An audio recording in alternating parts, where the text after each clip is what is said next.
Welcome to the Uplevel Dairy Podcast, and today we're out on farm here at Plum Creek Dairy in Fox Lake, Wisconsin. And we'll be visiting with Abe and Mandy Lemons, as well as Pauly Paul from Complete Management Consulting. We'll hear a little bit of the story and the history of this farm, how it came to be, as well as the role that Pauly's played in helping them up their game on efficiency, as well as work through a transition with herd managers here at the dairy.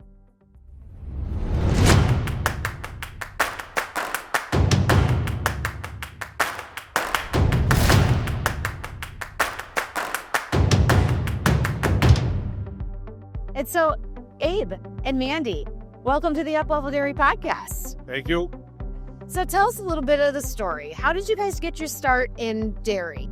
My parents' dairy farms back in the 80s ended up selling the cows due to stray voltage. So then my dad started a custom harvesting business, which turned into a manure removal business also. So that's kind of what put us on the map, was our forage harvesting and manure handling. And back in high school, I worked for a local farm for a little side money. And he always said, someday you're going to buy this thing. Kind of joked about it.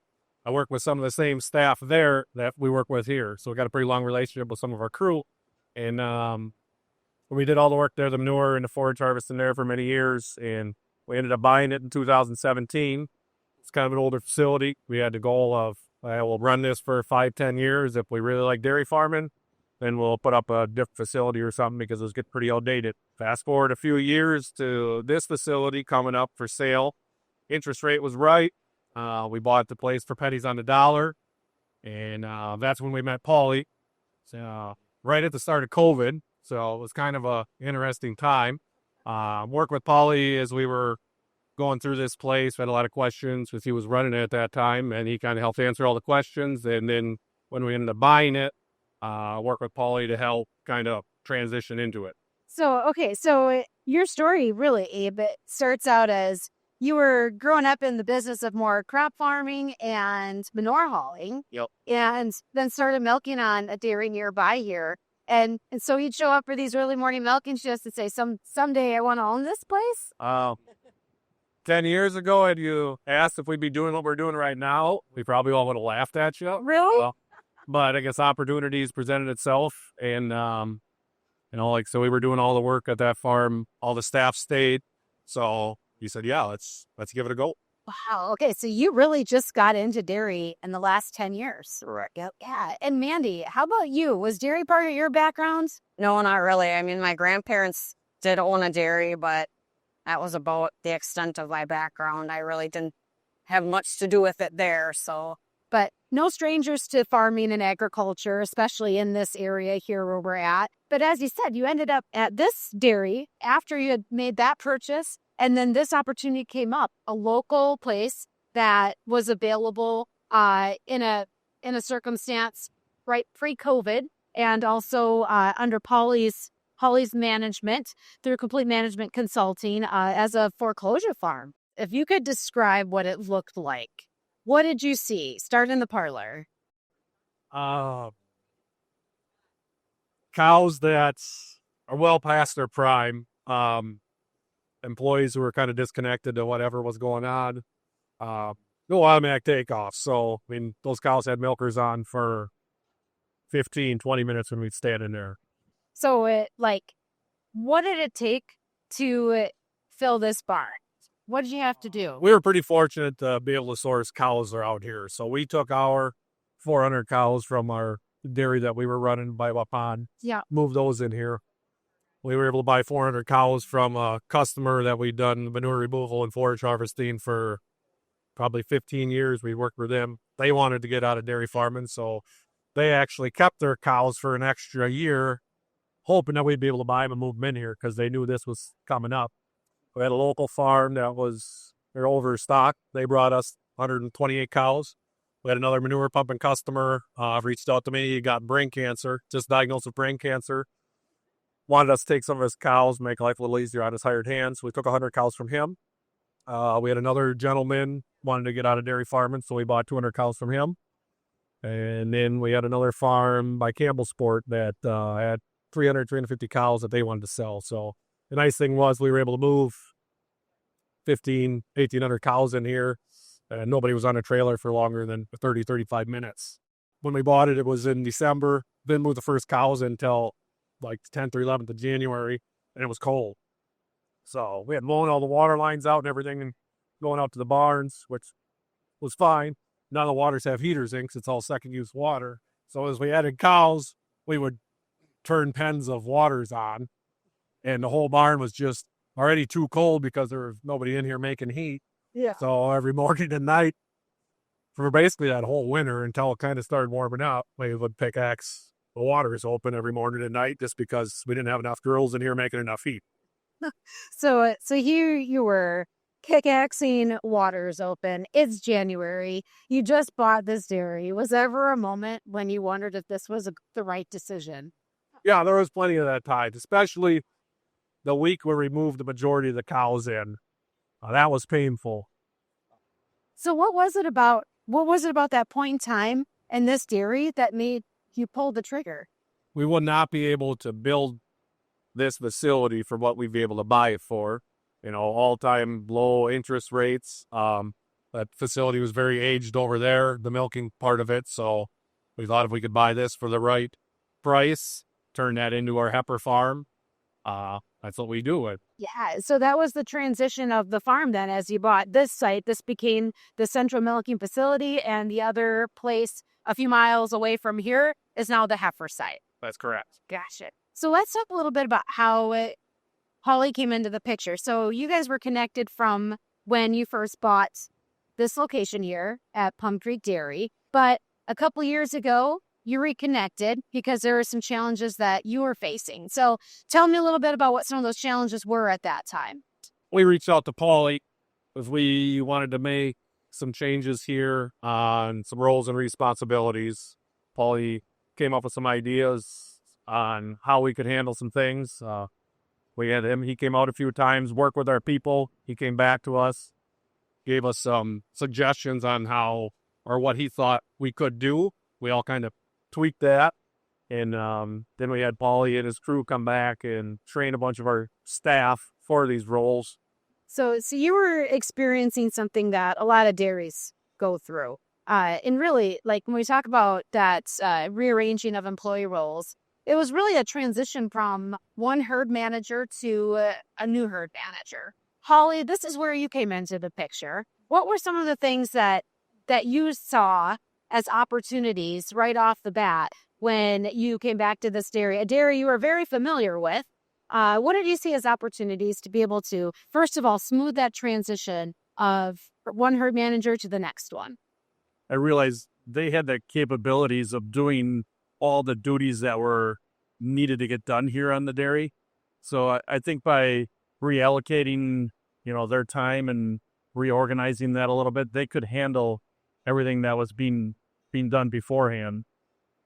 So I think that was the biggest thing that we really looked at, what we could do to not have to, find an outside person to come in to kind of, run the ship. Yeah. So essentially what I'm hearing from you then is your process at the time, Abe and Mandy, was, okay, we're losing a herd person. We should replace them. But when you stepped in, Pauly, you were able to look at this bigger picture and say, you might actually have a better solution in-house versus seeking that other person to come in. Was that how that went? Yeah. So what were some of those things, specific roles that you were able to then transition among the team members? And how did you figure out which ones could be absorbed with people that were already on the team here? They were here doing their job duties every day, but they didn't have the responsibility of, taking care of or making decisions. A lot of the decisions were being made by somebody above them, but they were all capable of making those decisions and just incorporating the people that were here, looking at the day-to-day things being done, getting them involved with, working on the computer, just looking at the dairy records and understanding that side of things, data entry, those sort of things, were being done by somebody else, and now they have to do it. And I think just training them, giving them the time to do it, and just a little bit of hands-on training, I think they took off with it. So what did you see? What did the two of you see as you were starting to transition and reassign some of those roles within the staff you already had here? Well, we were nervous for a little while. Pauly said, hey, these guys can do it. Okay, all right. So we went with it. We noticed right off the bat that everybody was happier. And we feel it was because they each got given something, more responsibility, so I felt like they were part of the team. So we did that with every single employee here. We gave them something. We've got a couple key guys here, 3 guys that are cross-trained on all the herd work, so they can all do it. So it gives us a little sense of ease if one of them goes on vacation or something happens or they were to leave. We've got 2 other people that know how to do all of those things, so we're not stuck high and dry with nobody in that position. So those guys, they were given more opportunity to grow and felt like more part of the team. So with all the other guys that are on the farm also, we gave them each a little something, whether it's, we got them out of the parlor to, one of them gets to clean the calf area this day, go clean some waters, just break things up a little bit so they're not doing the same thing every day. They all have their place now and feel like they're part of the team more versus just the guy that milks cows or just the guy that scrapes manure. They get to do some different things. So, right? So what did that tell you, Mandy? Did that just say something to you when you saw that there was just this extra sense of almost like a pride or engagement in the team because you actually gave them more to do? What did you notice about that? Yeah, I noticed that they were much happier and they just felt like, more part of the team than they were before and more opportunities for them. Okay. So there's that side, but then as you said, Abe, too, you now had people that were cross-trained in different areas to the point that if someone needs to go on vacation, you aren't laying awake at night worrying about who's going to get the job done. Yeah, for sure. Just the sense of ease of if one of them's gone, okay, we've shuttled some things around a little bit, obviously, because we got one person gone, but a little more sense of team atmosphere also when everybody's kind of doing all this together, where before it was just I'm just a helper, I don't need to worry about helping with that or whatever. Or now they all kind of feel like, okay, yep, we work together and get the job done. So Pauly, for you, what were some of the other things that you implemented here as suggestions and were able to help carry through to be able to do that cross-training and to give everyone those distinct roles? Like, how do you go about figuring out that puzzle and that new workflow?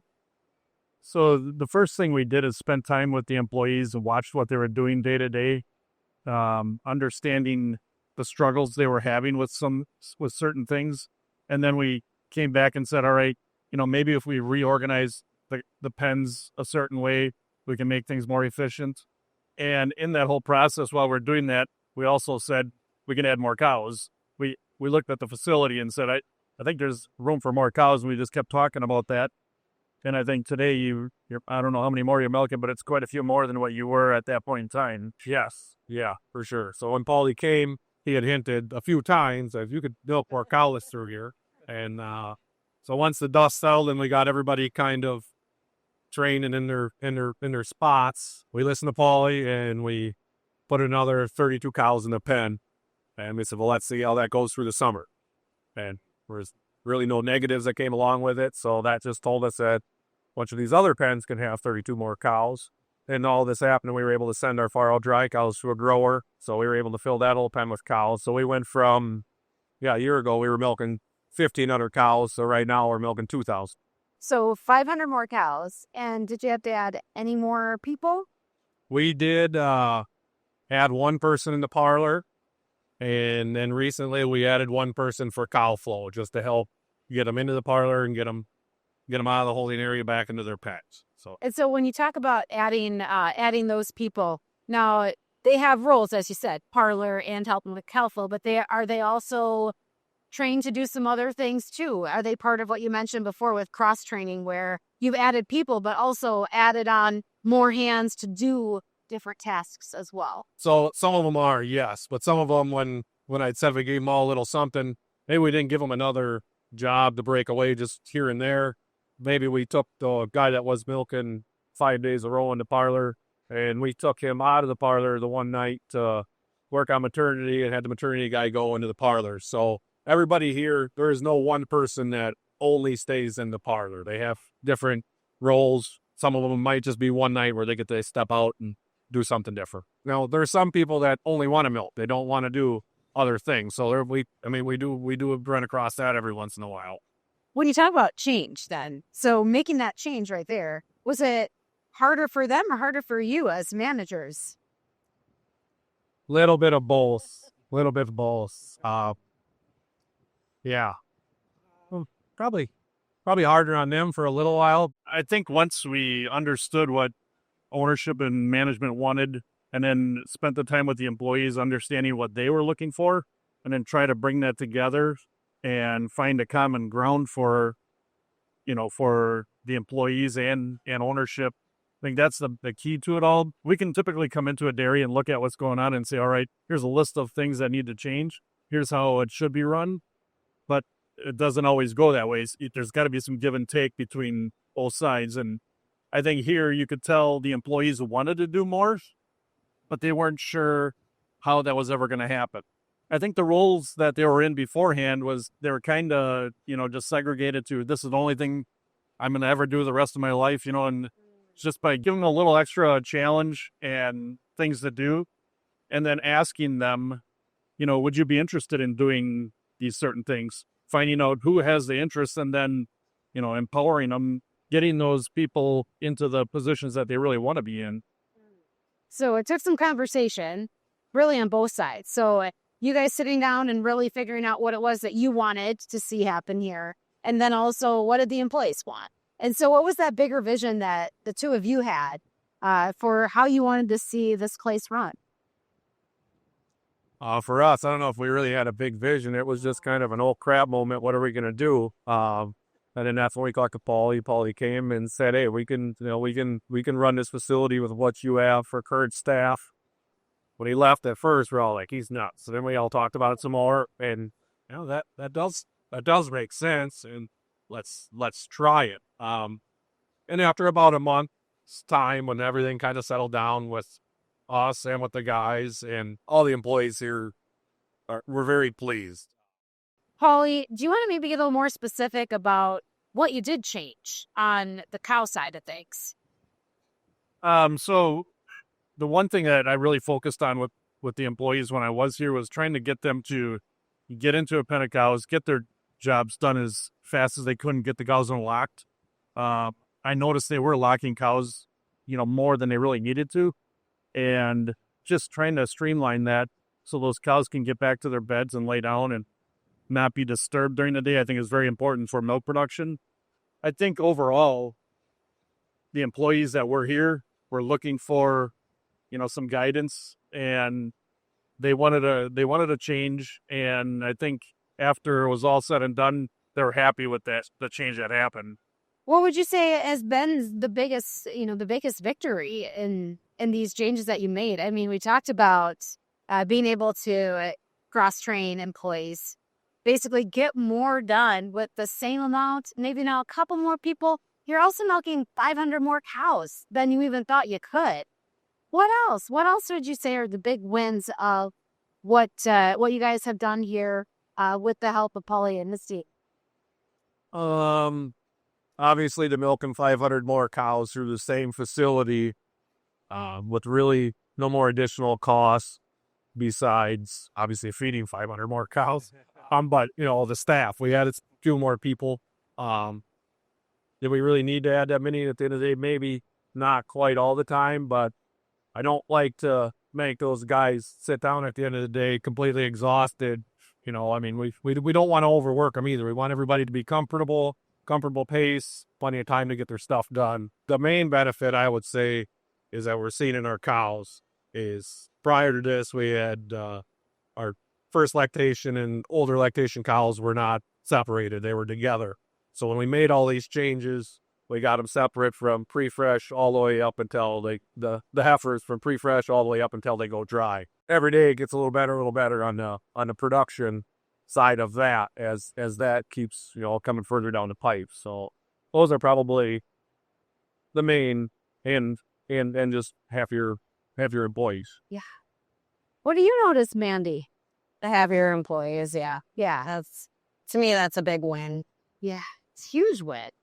And Pauly, what do you see? What do you see now? Well, I think the employees are happier. I think overall the environment here is just totally changed, which is a big win. I think financially, being able to add those extra cows on, that's going to help, a lot more than what you had going on before. The more cows is a big deal. So some really positive changes that you have made at this dairy here. But what else is on your radar? What else is going on, and what do the next 3 years look like at Plum Creek Dairy? Don't really have anything at this point in time. We've had a lot of the last couple of years with buying this and getting this running, and we added the sand separator. Now we added 500 cows, and we're tunnel vent and the sorkade.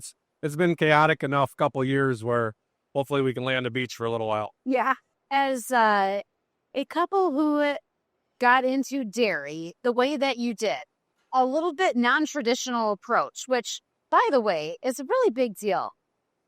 There's not a lot of people that do that are able to own a dairy essentially as a first generation. So that's really unique. So congratulations to both of you for achieving something that is not easy. So this path that got you into becoming dairy farmers, what would be your advice to someone else who is where you were, 10 or 15 years ago, that saw an opportunity for wanting to be in the dairy business, not just working on a dairy or consulting, but really as owning your own dairy? What's the advice you would give someone who wants to be where you are now, that doesn't have a dairy in the family, that didn't have that opportunity that way, but did it, but wanted to do what you're doing? Talk to your team. So like when we decided to get into dairy farming, talk to my brother and my dad, who's in partnership with us. Understand that there's going to be a lot of things that come along that you had no idea about.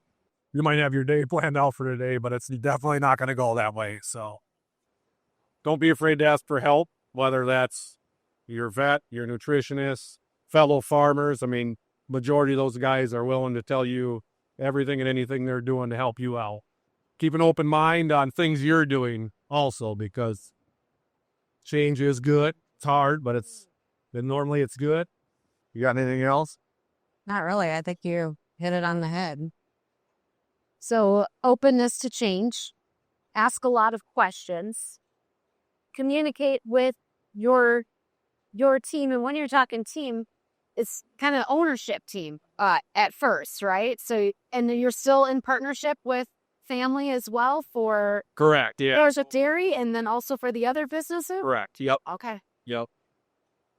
Sounds like you guys have a pretty incredible team of people here. We do. We do. We're very lucky. We've got some guys that have been part of the farm for 20 plus years. So we've got a long relationship with some of these guys. Some of the guys, when we purchased this facility, are still here. You talk about a lot of people that have helped you out, you've had conversations with. Who do you call when you need to figure something out? Kind of depends on what part of it. I mean, talk to a lot of different people that play a lot of key roles. I mean, our nutritionist.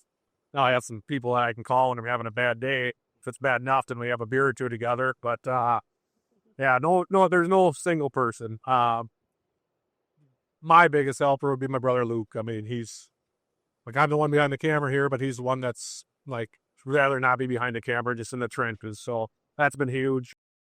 And Pauly, for you, when you see where this dairy has come from, and again, you know this dairy well. You knew it well before Mandy and Abe became the ownership and management here. What really stands out to you about from where this facility has come from to where it is today? When I first came to the dairy here, I could see there was a lot of opportunity. And I thought if the right person can step foot in here, they can really do well. And I think the right people have. I think they've done a really good job with what's here. And I mean, there's a heck of a bright future here for this dairy. But I think for other people from the outside, with their dairies, looking at what's going on, I think, just like Abe and Mandy did here and everybody else on the staff did here, they listened to other people, took advice from other people, and they were willing to change, not staying the course of what was going on. They were able to, take a step back, look at what was going on and make those changes and let it happen. So I think that's very important for everybody. Well, Mandy and Abe, thanks for letting us step out here today and have this conversation with you, but also to see the beautiful dairy that you have purchased and own and are continuing to grow. And Pauly, thanks for jumping in with us here today on the Uplevel Dairy Podcast. Be sure to subscribe or follow so you'll never miss an episode of the Uplevel Dairy Podcast. And I'm your host, Peggy Coffeen. Until next time, keep on growing, keep on learning, and up-leveling your dairy.